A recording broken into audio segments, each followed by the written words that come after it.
రేవంత్ రెడ్డి గారి ప్రభుత్వాన్ని ఒకటి అడుగుతాం, వ్యవస్థ మీరు నడుపుతున్నారా? మన పోలీస్ వ్యవస్థ నడుపుతుందా? మన రెవెన్యూ వ్యవస్థ నడుపుతుందా? గుండాలు నడుపుతున్నారా? తెలుసుకోవాలని చెప్పిపోతాం.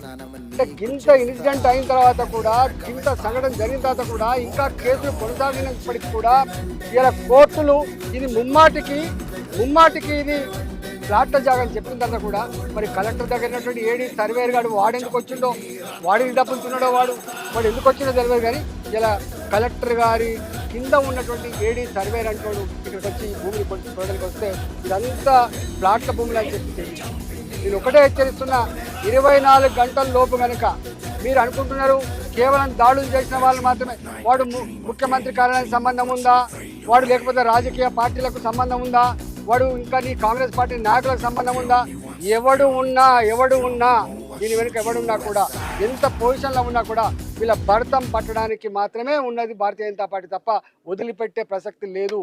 ప్రజలకి ఇక్కడ ఉన్న ప్రజలు వాళ్ళు అమాయకులని, వాళ్ళు చెట్టుకొకరు పుట్టకొకరు ఉంటారని, వాళ్ళు మిమ్మల్ని ఎదిరించలేరని, వాళ్లకు ఈ సత్తా లేదని చెప్పి మీరు అనుకుంటా ఉన్నారు. సత్తా వాళ్లకు లేకపోవచ్చు, సత్తా కలిగించేది భారతీయ జనతా పార్టీ కార్యకర్తలు, పార్టీ కలిగిస్తారు. ఇవాళ నేను డీజీపీ గారికి ఒకటే